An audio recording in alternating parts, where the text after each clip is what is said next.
Hi everybody, thank you for tuning in and joining us for CXO Insight. Today I have Nour Fayad joining me. Nour has very kindly agreed to be interviewed by myself. Nour, could you tell us a little bit about yourself and what you do at the moment? Hi everyone.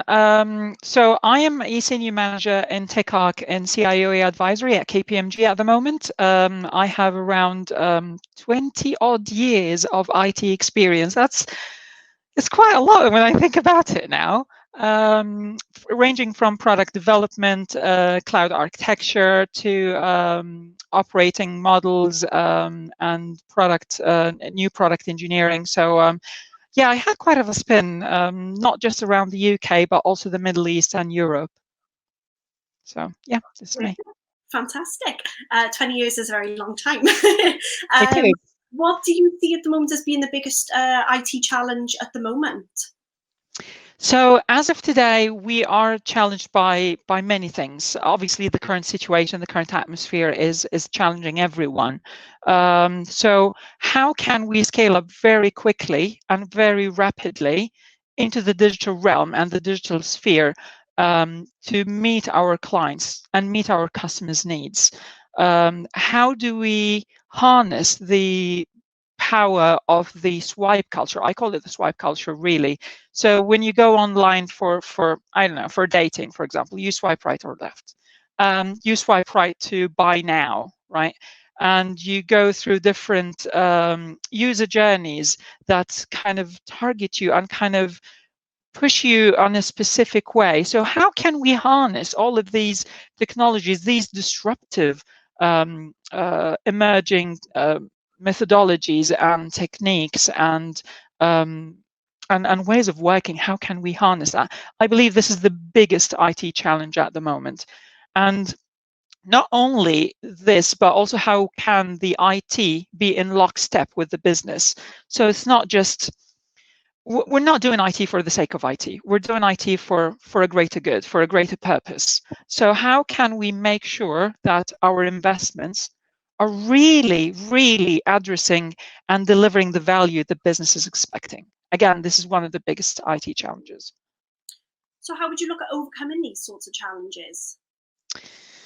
So overcoming these challenges, I would say we need to think differently. We need to think in a digital way. So how can we bring digital first? How can we? I'm a technical architect, right? And worked in as an enterprise architect as well.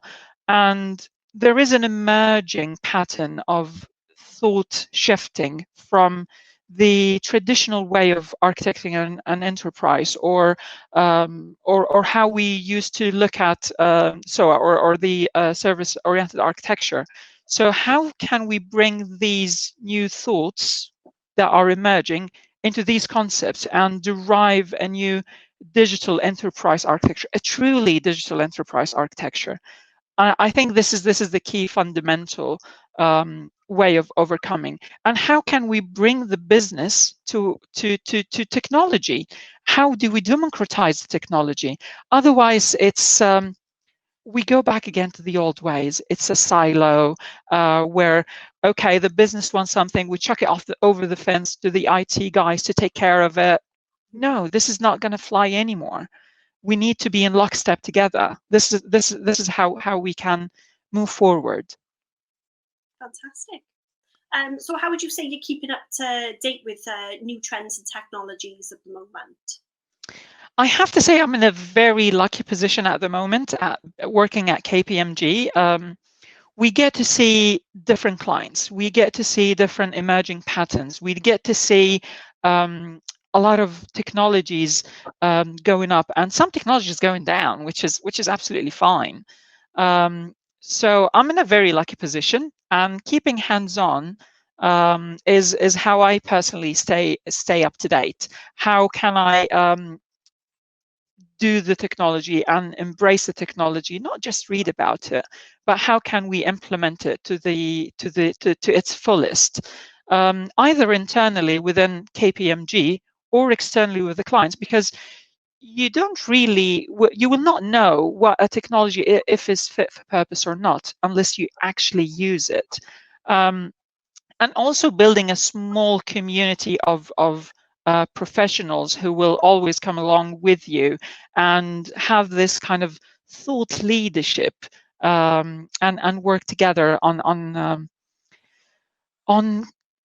exchanging ideas, because IT is changing rapidly, more than we can ever imagine. So no single human being can keep up with this. It needs to be a collaborative approach. Build a circle around you. Get to know trends. Get to immerse yourself. The time of a hands-off technical leader is gone. You have to be hands-on. Yeah. This is how I personally keep up to date.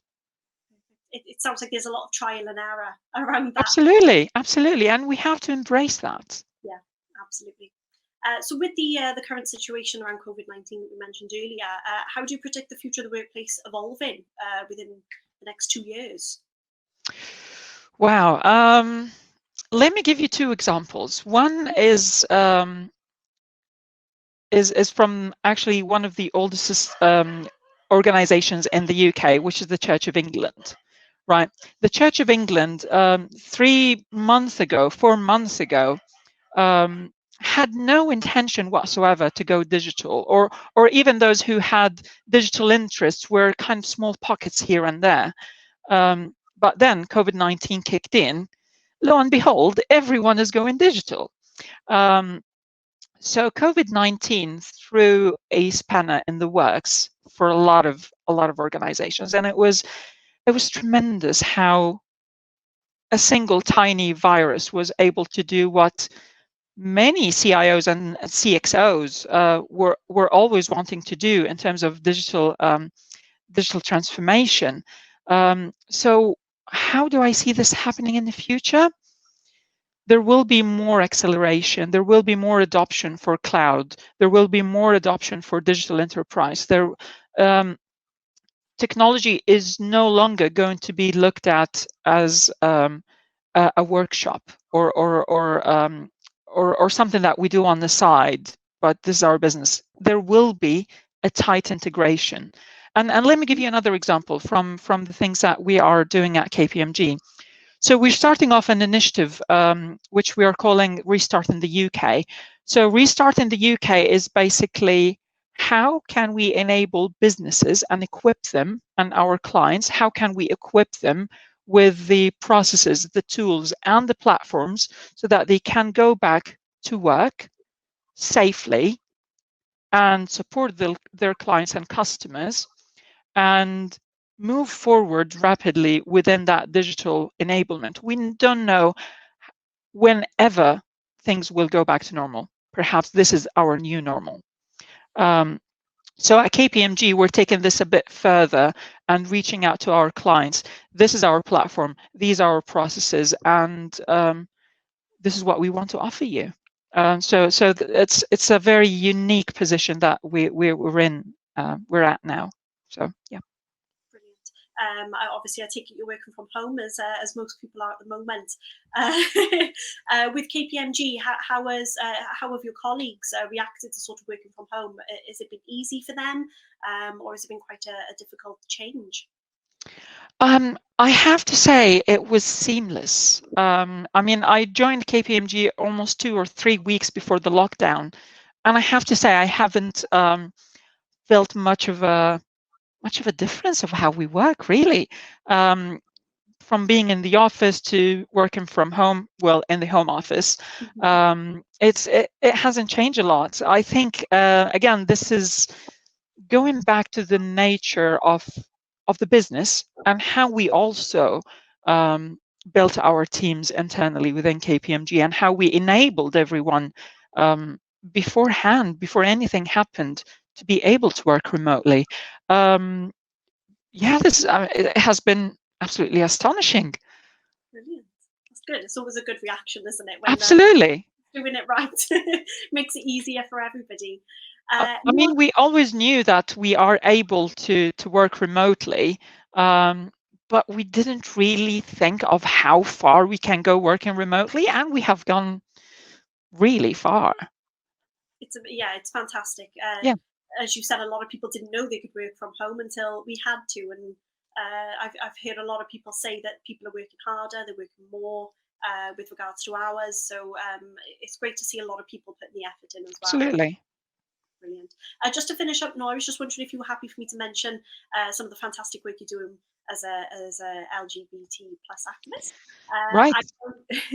I know that when you were with your last employer, you had a huge impact in creating some of the HR policies for individuals who'd be starting their transition whilst working with you at your previous employer, which is absolutely fantastic. So when I always kind of introduce myself, I always try to say I have two jobs. I have a day job and a gay job. Today I was talking primarily about my day job. So thank you for giving me that segue to talk about my gay job. So diversity and inclusion is not something that we can take lightly. It's our human nature. You cannot exclude a group of people or say, oh, everything is fine, and expect your business to continue to grow. So, and this is my personal ethos and how I'm also bringing this forward within my role in the Breathe Network at KPMG, is how do we make everyone feel comfortable, feel safe, and bring their whole selves to the workplace. At the end of the day, if we don't encourage everyone to be who they are, it's a big loss. I knew someone, and before I go into what I have been doing with my previous employer and what we're doing at KPMG, let me give you a story, and we'll give you the impact of what I call the cost of thinking twice. I had a colleague who unfortunately had to hide his sexuality and that he was gay, and he kept a spreadsheet of what lies he told to what person or what group of people. Now, imagine such effort, such mental effort, such cost of thinking. Imagine that this energy creating that Excel sheet, which I have seen it, is mind blowing. If he took that and applied it into the workspace, being completely comfortable of who he was, and who he spent the weekend with, imagine how much of a difference that would have been. And I don't want anyone whatsoever to be in that position. And we are not just one or two labels, no. So I'm not just the trans woman in the office. No, I'm not. I'm a trans woman. I'm a parent. I'm a person of faith, of color, stateless. You can put whatever group of intersectionalities into one person. So this is where the drive came to support individuals either to pursue their gender transition, or to support their colleagues or support their family members. We had many people coming and reaching out. I need your support because my child is going through gender transition, or I know someone who knows someone who's going through gender transition. Can you help? And of course, how can you say no to that? You cannot. And this is something that I'm also keen on bringing forth within the Breathe Network, the LGBT network at KPMG, is how can we encourage also more conversations? Because if we don't ask, we will never know, we will never learn. So I always tell people, please ask questions. There is no right or wrong. There is no touchy areas, so please ask. If it's not the right politically correct question, we can discuss that, but please ask and learn. And this is what we're trying to do, and this is what I did earlier this year, speaking in the House of Commons on International Women's Day, and last year as well. This is what I'm trying to do within the Church of England to break these silos, and how can we bring this sense of integrity and authenticity in everyone, in every space. Does that make sense, Dominique? Absolutely, definitely. It's the norm now. It is normal. I also think, as you just mentioned, like mental health plays a massive part in it as well. Absolutely. I think so many people now are aware of mental health issues, and whether you're any gender, you can suffer with mental health issues massively. So I think if this was the norm, I don't think people would feel like they were in such a vulnerable position. Absolutely, absolutely. And we wouldn't end up in a situation where we have to shout out loud Black Lives Matter, because that would have been the standard. We are shouting this today because Black lives are on fire, are under threat at the moment. This is why we're shouting out loud. But it doesn't negate that everyone needs to take upon themselves the mantle of diversity and inclusion. Yes, absolutely. One question I did have for you around KPMG, Nour, was with all of your values, bringing them into the workplace within KPMG. Did they have to change much, or were they pretty much on the same page as you? You know, did they already have a way to support individuals? There's a lot of things that already has been in place at KPMG. So I came and I was like, wow, that's pretty good stuff. That's really good. And the values, it's a perfect match for me. So it doesn't mean that previous employers wasn't a perfect match, but it's a slightly different personality. You meet a good person and you immediately click together. It doesn't mean that you don't click with everyone else, but it means that you're a nice match together. And this is how I felt within KPMG. And looking at the suite of policies and engagements and celebration and visibilities, and challenges as well. I think we're in a really good place, and this is why we're at the top 100 employers on the Stonewall Equality Index. No wonder. We bring to keep the ranking going up.